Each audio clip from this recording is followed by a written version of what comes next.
Love it. Love Justin Bieber. And Devon, I think his name is pretty All new. believers. All the Bieber, all the Bieber music. All the Beavers are believers. Yes, Peaches. Great song. Okay. Hi, everyone. My name is Dr. Trish Rampersad. I'm the core behavioral psychologist. And today I have for you another Bieber, Rachel Bieber. Hello, Rachel, everyone. yes, Rachel Bieber. She is the CEO and founder of Food and Courage, which is just an awesome company where she also gives a portion of her proceeds to sex trafficking, to find sex traffickers and helping bring women and men and children home, which is just amazing. She's had 15 years of culinary experience. She's been an entrepreneur and a founder and doing funding and sales since she was like 6 years old, and she won a ton of awards for it. She worked in as a Michelin with the Michelin chef or as a Michelin chef.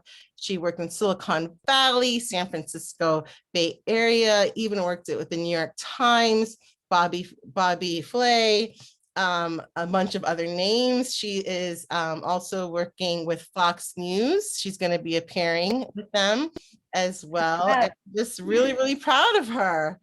Oh, what an Rachel. intro. That was so generous, Trisha. Thank you so much. You're welcome. I love hyping my people up. Oh. I love it. So me and Rachel, we met in San Francisco, interestingly enough. Why don't you tell everyone where you were born and raised and just tell us about like how you grew up and stuff like that, if you don't mind.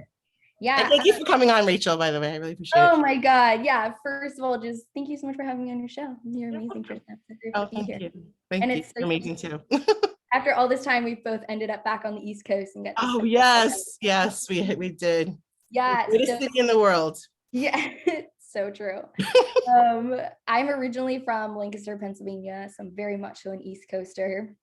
But Trisha and I met in San Francisco. I moved to San Francisco when I was about 21, as I was in the midst of pursuing more and more excellent restaurants in the United States. So the move from Lancaster to San Francisco was really doing something for me. And that's where we met each other. But I grew up in a smaller, very Amish oriented town, just so beautiful, so wholesome. Really, honestly, like the greatest childhood I could have possibly asked for. My parents are incredible. So I still like love going back to Lancaster. And now that I live in New York City, it's only a 3-hour train ride away. So I go like amazing. Shout out to Amtrak. They're great. Yeah. Shout out to Amtrak. Yes. Yes, Pennsylvania has some really nice country living too. I love it. I love it. I love that. What was school like for you growing up? Because you were an entrepreneur for so long, and at 6 years old, you were already doing fundraisers and raisers and stuff. What was that like for you growing up in school and learning in school? Yeah. So when I was that young fundraising, I was, fundraising for my local soccer team. But my parents taught me at a very young age, they're like, okay, you have to fundraise. So they would take me and I would go with them, obviously, and I would go through the neighborhoods and I would knock on every single person's door and I would try to sell them, my chocolate bars and my wrapping paper or whatever. And like that continued like all the way up through probably like middle school. But by the time I was in middle school, I was out there on my own. And I'm like, I don't even know what I was fundraising for. Truthfully, I don't really think I cared. I just, as a young kid, I loved to sell. I loved knocking on strangers' doors and just seeing if I could sell them what I had in my hands.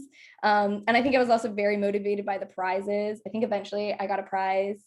The top tier prize was like a limousine ride to Friendly's. That's awesome. Which is like an East Coast ice cream chain. That's so awesome. I was like 12 years old rocking up in this limo to Friendly's, just That's like I fundraised my way here. That is so cool. That is so cool. That's awesome. It's so funny. That's awesome. Yeah, that taught me a lot as a kid of just how to, knock on people's doors. And obviously you get a lot of no's. And how did you handle those no's? I think I learned at a young age that there's always another door. And so a no is really not a problem. And the truth is, it's over very quickly. When somebody says no to you, they don't usually stick around to say no a bunch more times. Once Yeah. it's no. And you walk back down their driveway and you walk up the driveway next door and you ring another doorbell, and that might be a yes. So I love that. yeah, but at a young age, it really taught me the courage of A, just asking, and B, how to cold sell. Like learning that at a young age is really helpful. And 3, the passion I had for just being able to sell and constantly adding up how much money I had made and from all my little $2.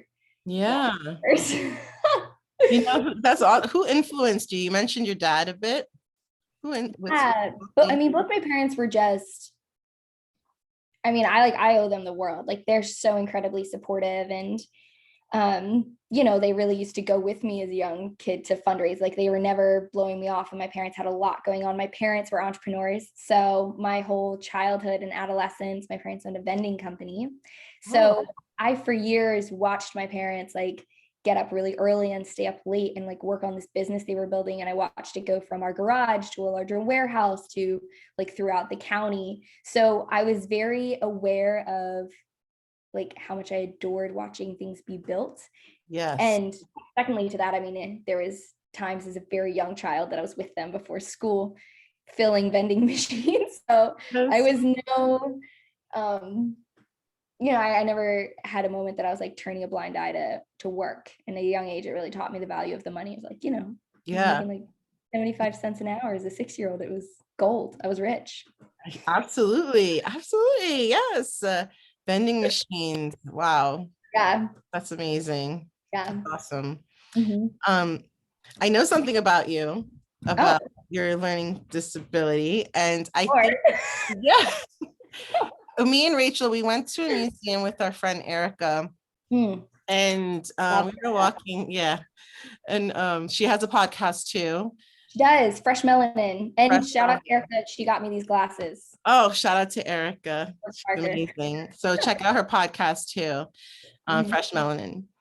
And me and Rachel, we were all walking through, and then we were just talking about like how I grew up and how she grew up and stuff like that. And I saw actually pictures of New York City and the fire, the hydrants and the water exploding. I was like, oh my gosh, it reminds me of my childhood and stuff like that. And then we were just talking, and Rachel was just like, oh, I have like trouble sometimes like reading and stuff. I'm like, what's going on? What do you mean? Like we text and like I'm like, what? And you want to say what you told me? Yeah. I'm like dyslexic, which I absolutely love about myself. I love being dyslexic. I love everything that comes, all of the gifts of dyslexia. And you had mentioned earlier, what was school like as a young child? And I always worked really, really hard in school because I knew that I could do better if I tried harder, but I also just knew like reading wasn't coming easy. Like spelling is a nightmare. Spelling is still a nightmare. If you have ever received a text message from me, honestly, just call me, like voice memo me. All good. It's all good. Grammarly on my computer is like my lifesaver. But I switched schools a lot as a child. So kindergarten, first and second, I went to public. Third, fourth, and fifth, I was homeschooled, which we'll get into. Yeah, I'd like to hear about that too. Yeah. Sixth grade, I was back in public. 7th and 8th, I went to private school. 9th, 10th, and 11th, I went back to public. And then I went to college my senior year. So I went to college 2 weeks after I turned 17, which we can loop back to. But okay. Whoa. Yeah. So that said, not to hit the punchline now, but there is nothing anybody can tell you about your own intelligence that has the power to hold you back. The power is in your own intelligence, and you just need to tap into what your gifts are and listen to your strengths and follow them, and have really core people around you to empower you and encourage you, because there are so many systems built in our world that are going to tell you whatever about you that you struggle with, that you're dumb or you're not going to make it or you're bad at school or you can't read or like whatever it is. So I was really lucky. My parents recognized at a super young age that I was dyslexic. They were like, oh, this kid is like, like her spelling tests are like average, so handwriting. And they caught it early. That's they parents. They saw your work. That's how they figured it out. Yeah. My parents have always had my back, and my mom just started doing a lot of reading, and she read this book called The Gift of Dyslexia, which I would highly recommend for Oh, anybody who is parenting a young child that's dyslexic, who's like maybe really struggling. And then my mom and both my parents spent years. I would come back and it this like public school is like tough on anybody who doesn't learn a very specific yeah. way, which is a bummer, but it is what it is. Yeah. And I'd come home and I'd be in second grade and I'd be like really bummed out because I don't know, my teacher said something that made me feel like I wasn't, going to be in like a smarter reading group or whatever. Mhm. And they would just so many times they'd sit me down and they'd be like, Rachel, but your brain works like this. Like, can you do something really spatial? Like, do you want to do something really creative? Yes. Do you want to build something really outside the box? Mhm. And that's everything, because they constantly showed me what I was so much better at than the other kids. And then they gave that focus. Yeah. And eventually I just had a bad teacher in second grade and they were like, Uh, we're going to homeschool you. And they did, which is again insane because my parents owned this business that they were trying to get off the ground at the time it was young. And Yeah. to give extra time to homeschool your kid is insane. They pulled my sister at the same time we were homeschooled together. So, which my sister is extremely academic. My sister is the opposite of dyslexic. But because you got pulled out, then they decided to pull her out too. I think she wanted to. We had a lot of friends in co-op groups. Homeschooling is a very big thing in Lancaster. It was a very fun experience. Okay. It was super special. I basically spent 3 years with my big sister and, her best friend. So it was so special, but my parents really went the extra mile to make sure that I learned the way that I needed to learn. And that was so formative. Yeah. And it's so interesting because so many kids were with COVID, Zoom happened, and then kids started to be homeschooled, but virtual learning, which was different, but they were still at home learning. But here you were with dyslexia and you didn't let anything stop you. And then you ended up having a challenging teacher. And now you had great teachers who were like, let's focus on what the other gifts are, like spatial stuff and your creativity. And look at you now. That's awesome.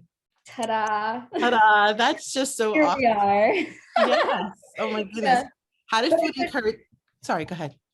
Oh, I was just gonna say, I took extra classes for years though. Like even like in middle school, I took extra classes and special classes and all the things. So Yeah. And it's such a good thing. So anybody who's in that, I encourage everybody in every season of life, take extra classes in any area that you want to, Taking extra classes. Is that how you ended up graduating earlier going to college earlier? That's another story. Let's hear it. Okay. So by the time I was in high school, I decided that I was going to start cooking every day and I was going to be great at it. Okay. So every day I came home and I started to cook. And at first, I remember the very first meal I made pork chops and microwaved frozen green beans. And my mom was stoked because my mom hates to cook. Okay. And that developed 9th through 11th grade. And at that point, I knew that I really wanted to go to culinary school. So I did my research and I found the best schools in the United States.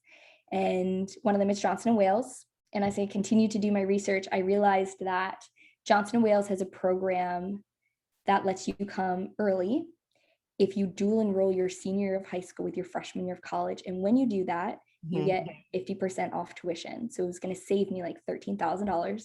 Wow.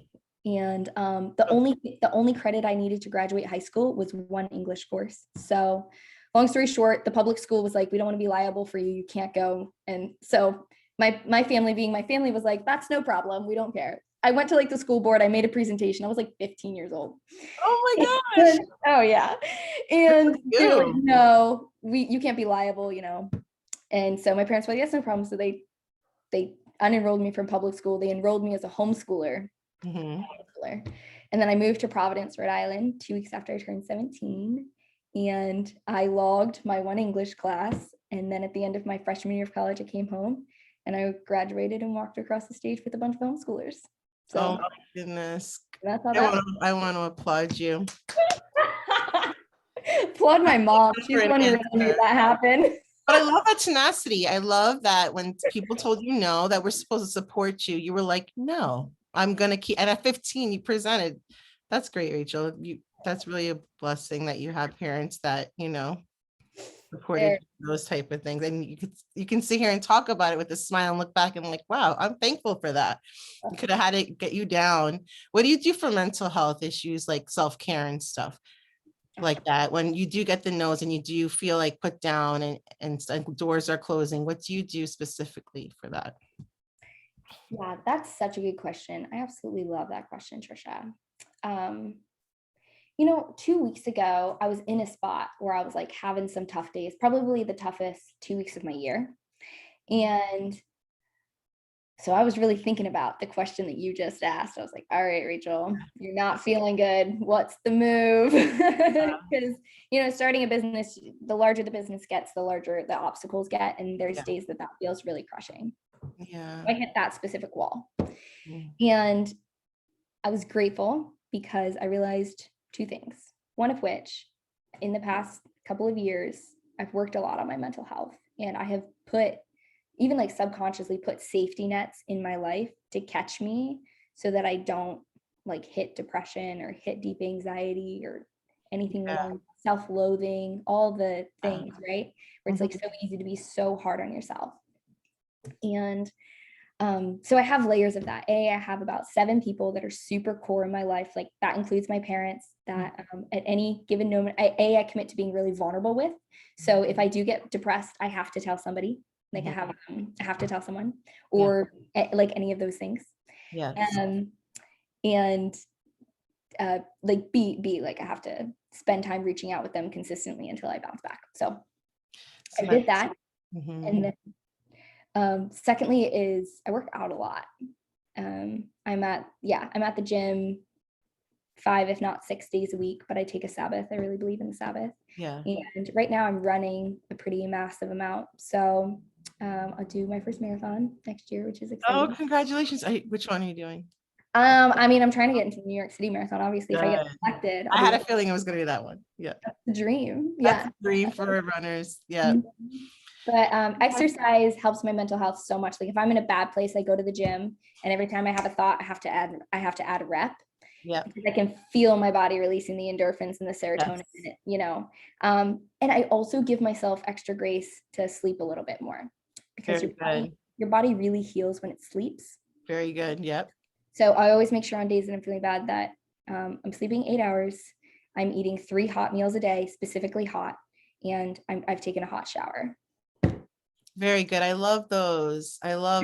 So contact someone when you're feeling depressed or feeling low, one of your VIPs in your circle. Very important people. I call them VIPs, very important people. These are your people that you can trust, you can be vulnerable with. You do that. Then you work out a lot, you rest. And I mean, that's so good, and it's smart to do that, especially being in New York City and being an entrepreneur like yourself. You definitely do a lot of self-care. Oh yeah. Lots of self-care. I'm glad you're here talking about mental health. How did you start off with Food and Courage and getting into, and if you can explain everything about it, that would be cool. Yeah. Love to give you my 2-minute pitch, Trisha. Yes. I love it.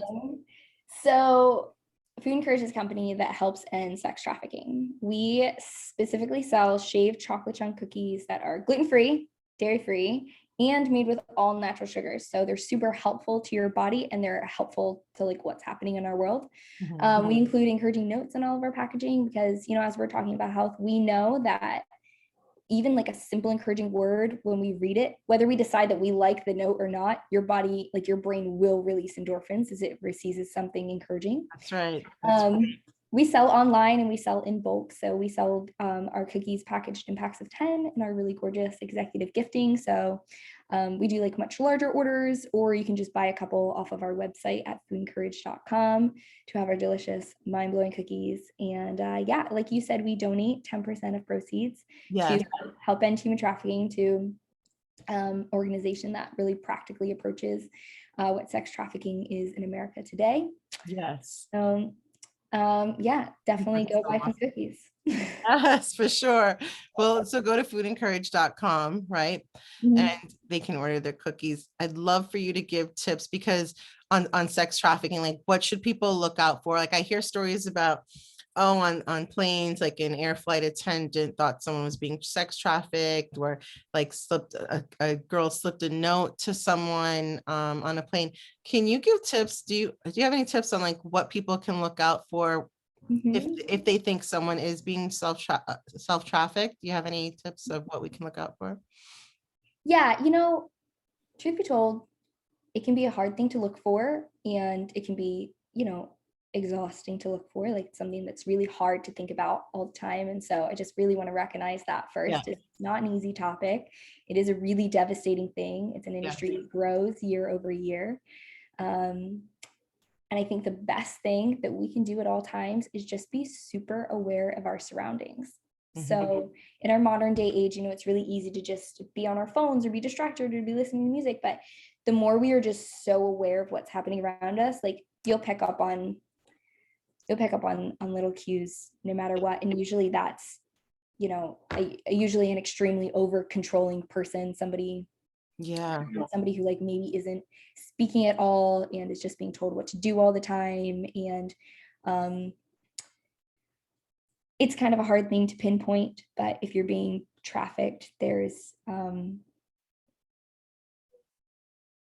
you're gonna be able to see it in the person's face a little bit. They're not going to be like yeah. smiling and laughing, and it's a little bit of a different experience. So ultimately you look for somebody who looks like they're being controlled and is not in control of their own life actions, or like has their own freedoms.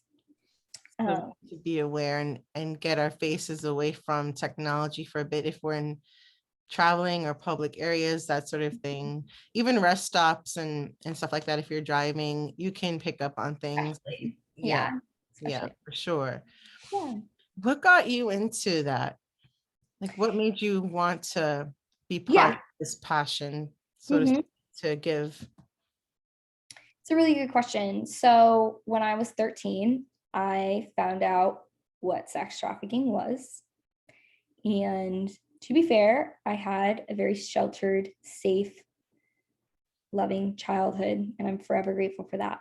And you learn in school that like slavery's been abolished completely, right? Oh, yeah, but Like that, whatever, like when you're super young, and obviously that's like a whole different thing. yeah, But yeah. I learned facts that just blew my mind. The world is so much more golden when you're so young, right? So I'm 13 at this point, Mhm. and Lancaster County. Yeah, And I first of all, I learned what it was, and I was like mind blown. And I was like, okay, like where? Like it's small and it's a super horrible thing that happens really far away. And I just started learning a lot more, and I started watching documentaries, and I did my very first A21 walk when I was 13 years old. And I learned that slavery is more alive today than it was in William Wilberforce's time, and the people being tracked year over year grows dramatically, and just thing time and time and time again. And I think as a 13-year-old, it just hit home in such a powerful way. mhm. And I have not lost that for a second. Like, I don't forget about it. I don't lose passion about it. It doesn't slip to the back of my mind. Like, I very regularly in my life have pieces of paper on my doorway that say things like, I'm going to create a company that's like going to abolish sex trafficking in the world, Oh, I Or- love that. Say that again. yeah. Try it again. Say that again. It's That so is, good. You have to like say these things out loud, right? Because it yeah, like pushes on a door. yeah, Like it pushes on a door in the spiritual and the physical, the emotional, the mental. But yeah, that like I would own a company that could obliterate sex trafficking in the world. And I'm so young. mhm, Like if I worked so hard at this for the rest of my life, do you imagine the impact that we could have? Like if I really gave it everything, like if I kept building love companies it. that from all different angles, like attacked the root issue of what it is, like if I really gave it my prayers, like Yeah. it's so many things. So to answer your question in a shorter bit, I think I also had this super powerful moment where I realized that there was not necessarily any reason that it wasn't happening to me. I was, for a very long time, the age of the average, specifically young girl who's getting trafficked. And I just had these insane moments where I realized, that I have everything. And if I was in her shoes, I would want somebody like me to do my very best on the other side to get her out, because you know, it's absolutely hell. So That's I think powerful. that, That's yeah, powerful. moving to bigger cities had an impact, but Sure, for sure. And some, I brought that up because a lot of Caribbean people watch this podcast. My parents are from Trinidad. yep. Yeah, Trinidad and the West Indies. So I get a lot of people reaching out and stuff saying really kind things, but this is a topic that a lot of people don't talk about in the Caribbean. Okay. Sex trafficking, there's girls that are missing, there's sometimes men who are missing. And it's not talked about. It's like they're just gone. And sex trafficking is happening there, and it's just not getting enough press, to be honest with you. And to see you doing something like this, and that this hit you so hard at 13 years old, that is just so awesome. And it's going to impact so many people. I just love it. And I love that you wrote it down. It's the power of writing something like that down. It brings it to life. Yep. It's your passion project. And it's not just for you, it's for other people too. It's huge. You It's have to write your dreams down. You have to. If you don't write them down, I think there's something like a 90% chance less that they will happen. Like I completely agree with you. Completely. I for years I've had book of dreams, and I wrote things down of what I wanted to do. And every time I accomplish something, I check it off. You think it happened overnight like you? No, it doesn't happen overnight. Like, I mean, not that it happened overnight with you. That's not what I meant. Oh yeah, no. I knew you worked really hard you worked really, really hard to get to this point, and you're still working hard. So, but you wrote it down because you didn't know how, but it was going to happen, and it is happening. That's awesome. I received that. Thank you. That was so yes. I love that. Rachel always says, I receive that and I cancel that. I don't tell Rachel anything negative. I don't say I cancel that. I say I receive that, and then I say I don't receive that. Oh, I thought you said I canceled that. Maybe not. My bad. I say I don't receive it. No, it's totally fine. So but I don't receive that. Right. Yeah. We're so powerful. And yeah. And sometimes it's hard. We're not taught how to receive the love and the compliments that people try to give us. And I think that actually really hurts us. And we were able to pick up the value of people's words the way that, you could pick up money. It's like, how much richer would we be if we constantly picked up the value of people's words? Absolutely. So sometimes saying something as simple as I receive that, you said all those loving things to me right now, and I could just be like, oh yeah, no worries, thanks. No, sit there and I receive that. That's kind. I'm gonna let that come on to me. I'm gonna absorb that. That's gonna impact and change my day, because you know why? It impacts my mental health. And it trains my brain that I'm worth all the things that you just said. Of course. And on the flip side, people in life are gonna say things to you that aren't great. And it's no big deal. And don't say it meanly, but sometimes people are, or somebody will swear at me or something, and I'll just be like, oh, I don't receive that. And then I just move on. And it's a super loving way to gloss over something. I think it can be really tactful. So pro tip, receive powerful things that are said over you and physically. Absolutely. I love that. People need to, when people give you a compliment, do exactly what Rachel said. You sit there and you take it. And if you want to say out loud, like what she says, I receive that, receive it. I tell my patients too that I work with, I'm like, you're doing a great job. I'm like, no, listen, you're doing a great job. Sit with that and feel it, and they do. It's really hard for some people to accept that, but that's so powerful. Most people, it's taught to us at a young age. It's true. It's true. Any advice on creatives like yourself who want to make it or get into what you're doing as well? Do you have any advice for them? Because I'm sure there's so many parents that are listening right now, even people who have dyslexia and stuff, who are going to find this so inspirational that it's just going to blow. I think it's going to impact a lot of kids and stuff like that. So yeah. Any advice? Yeah. So I think my number one thing is to be patient and kind with yourself. I think you said it really well earlier, when nothing is an overnight success, and it's not. So be patient with yourself, be kind to yourself. It's not going to come in a day. You're going to do things poorly. You're going to make a lot of mistakes. It's going to cost you time, money, energy. Yeah. Patient, be kind. Secondly, it's really important to know your why. It's really, really important. You won't quit if you know why you're doing what you're doing. And the truth is for most people, that's not money. It is a deeper emotional involvement. So for me, I know if I sell a certain amount of tubes that I can like get a kid out of sex trafficking. So I know I'm not going to quit because I've officially built a system where if I can achieve sales, I can get kids out of sex trafficking. So it's your why. But for years, I mean, I think Trisha knows, like I'm 5 years into this company of like before and after my day job hustling. And it's those early mornings where like, you're not going to turn a profit that week. You might not land a new client. Like, you know, you're going to impact some people. It's going to be a small amount of people. Are their lives changed forever? Probably not. But I have that piece of paper on my door that says, today I'm going to build a company that's going to help end sex trafficking. And it's those days that build your company. And it's those days that really, really, more importantly, will build your character to be somebody who runs a really successful company, which is a much bigger topic, but I believe that's like how you become successful in a much bigger way as you become a person who does that. It's those habits, it's those character traits. So I agree. be kind to yourself, grace, know your why. It's just so important, and build habits of the person that you want to be. Exactly. I love those. I love those, Rachel. I love it.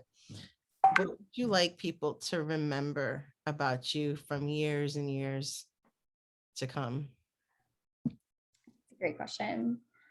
I want people to remember my courage.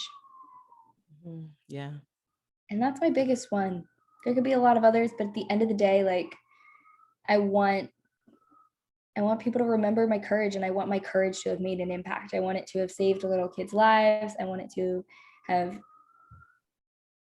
influenced the culture in America and a society of like what we let happen in our country. I want that to be how I handle my relationships and the people that I love really well, of just choosing to be vulnerable and go the extra mile. In every single area of my life. Courage that I didn't quit. It's so easy. Love that you didn't quit. Keep so going. hard to start again. Oh my goodness, Rachel. So everyone can go to foodandcourage.com. And if they want to get in contact with you, what's the best way? Through that site too? Or do you have? So there's a contact page. There's an email address there. You better believe I'm the person on the other side of it. I love it. I love it. Rachel, it's a pleasure. Yes. Rachel Bieber. Also, follow us on Instagram at Food and Courage. Oh yes, what's your Instagram? We're about to make so many big announcements, but we're currently live for pre-sale starting February 1st. So awesome. Follow us on Instagram. We have big launches coming. And that's at Food and Courage on Instagram. Oh my gosh, this is so amazing. I just want to thank Rachel so much for coming on. You're amazing. You're such an inspiration in so many different ways. I can't wait to see what happens. I feel very privileged being your friend. You're amazing. And I'd like thank everyone for listening to the Core Behavioral Psychologist. My name is Dr. Trisha Ramperson, and I'll see you guys next time. Oh, and it's the end of the year. So this is the end of 2021. This is my last episode for this year. So I'll see you guys next year. Okay. Oh yes, Rach. I ended it with the best. That's right. You're the best, Trisha. I'm so grateful for the space that you've created on this podcast. Thank you for having me. What you've created is really powerful, and you're so beautiful. Such a beautiful. You're beautiful. You're gorgeous. Thank you. You're a gorgeous person inside and out. Thank you so much. Bye, everyone. Bye, Rach. Bye.